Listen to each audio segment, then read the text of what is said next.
Untuk peringkat asas ini, bagaimana tuan-tuan nak kenal jantina? Okey, dengar dulu ya. Cara untuk tuan-tuan tahu jantina kalimat itu, tuan-tuan tengok di hujung kalimat itu. Ada atau tidak ta marbutah dipanggil.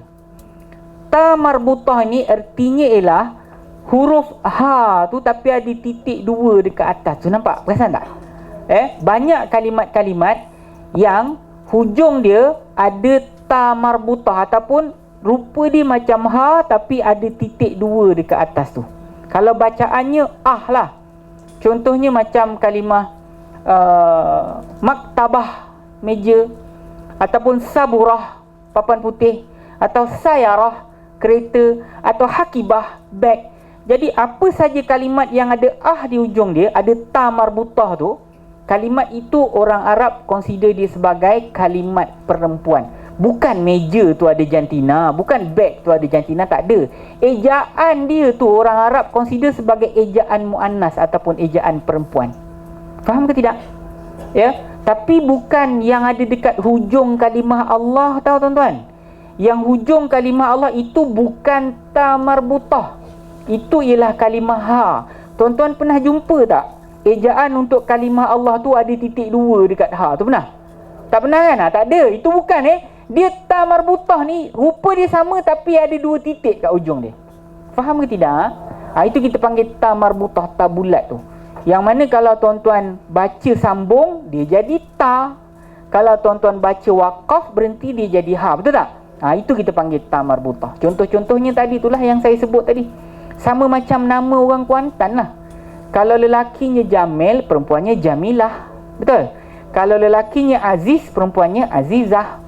Kalau lelakinya Nasir, perempuannya Nasirah. Betul tuan-tuan? Kenapa tak kalau perempuan ada tambah kat ujung? Memang ta marbutah di ujung tu memang tanda untuk muannas. Faham ke tidak? Serupa juga macam benda-benda yang lain. Faham ke tidak? Okey, baik.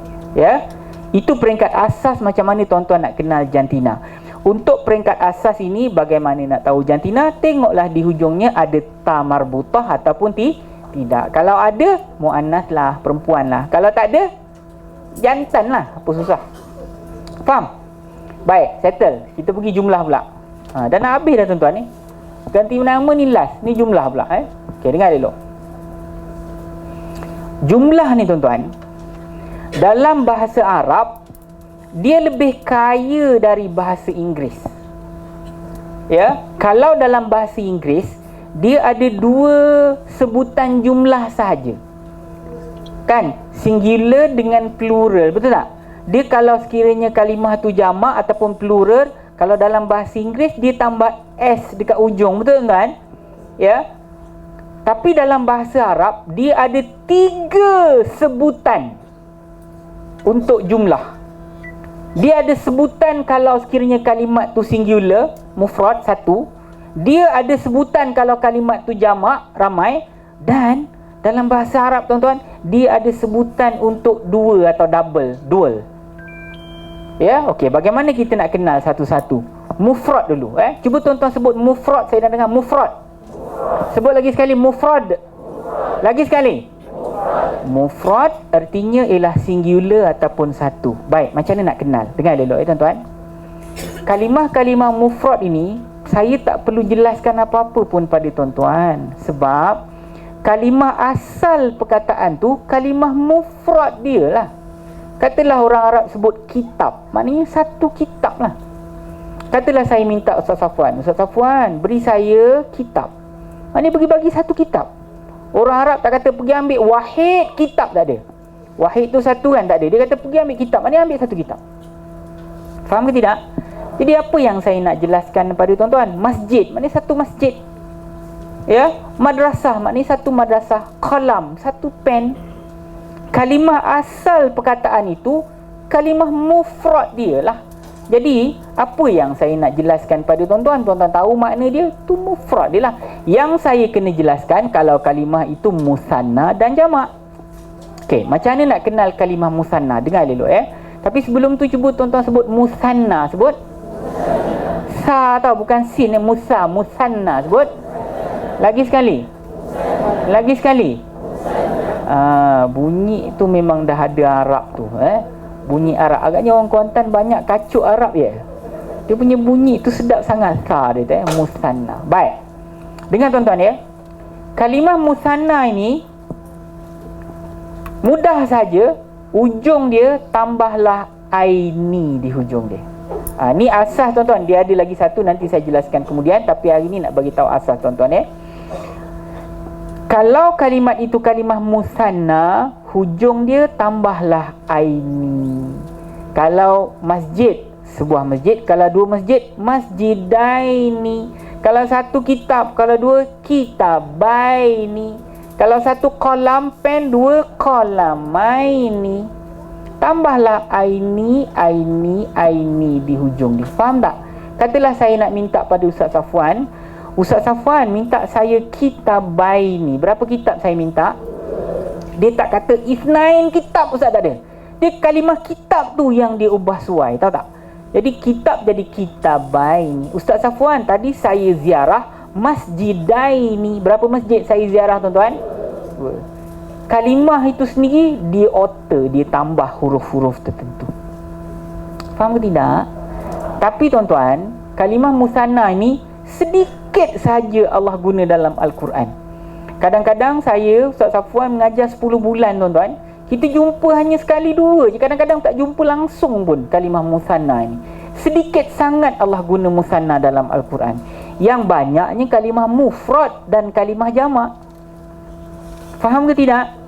Okey, kalimah mufrad tadi tak payah belajar sebab tak ada apa-apa penambahan kan. Kalau musanna ni tambah aini, aini, aini saja di hujungnya. Macam mana kalau kalimah jamak? Dengar dulu. Yang ini tuan-tuan kena fokus. Sebab penambahan jamak untuk kalimat-kalimat muzakkar, kalimat lelaki, berbeza dengan penambahan jamak untuk kalimat-kalimat muannas, kalimat perempuan. Okey, muzakkar dulu. Macam mana kita nak tahu ya? Okey, dengar dulu. Kalimah-kalimah muzakkar tuan-tuan, tanda jamaknya ada dua jenis yang Allah selalu guna dalam Al-Quran. Apa dia penambahan dia? Kadang-kadang Allah akan tambah ina, kadang-kadang Allah akan tambah una. Dua jenis. Kadang-kadang penambahan di hujungnya ina, kadang-kadang penambahan di ujungnya una. Contoh, kalau seorang lelaki Islam tadi seorang kalau ramai jamak dia, kadang-kadang Allah kata muslimina, kadang-kadang muslimuna. Selalu tak jumpa muslimina. Muslimuna jumpa. Banyak kan? Dua-dua tu makna dia sama tuan-tuan. Kadang-kadang Allah akan tambah ina, kadang-kadang Allah akan tambah una. Makna sama, tidak berubah. Tapi kenapa kadang-kadang Allah guna yanun, kadang-kadang guna waunun? Ada sebab dia, nanti Ustaz Safwan akan jelaskan. Tapi untuk hari ni tuan-tuan kena tahu, ina ke una ke hujungnya makna dia sama. Mukminina, mukminuna maknanya orang-orang beriman.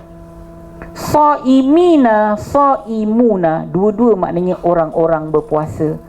Kafirina, kafiruna, dua-dua maknanya orang-orang kafir. Tuan-tuan faham ke tidak? Ada berapa jenis penambahan kalau jamak untuk kalimah lelaki? Ada dua. Yang pertama ina, yang kedua una di hujungnya. Faham ya? Baik, bagaimana penambahan jamak untuk kalimat perempuan pula? Kalimat lelaki tadi ada dua kan? Untuk kalimat perempuan, penambahan jamaknya ada 48. Tolak 47. Ada satu je. Makcik-makcik, kakak-kakak yang tadi tulis kan, mesti tulah, aku dah kena tulis.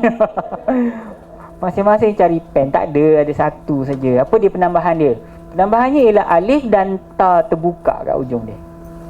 Alif dan ta terbuka kat ujung dia. Kan ujung dia ati, ati, ati ujung dia. Contoh mudah lah. Katalah kita ambil contoh yang sama dengan yang lelaki tadi, muslim. Kalau lelaki muslim lah, kalau perempuan muslim tambah jadi apa? Muslimah kan? Itu seorang. Kalau jamak dia dari muslimah, dia jadi muslimati. Selalu jumpa kan muslimati. Kalau mukminah jadi mukminati. Kalau kafirah jadi kafirati. Kalau saimah jadi faham?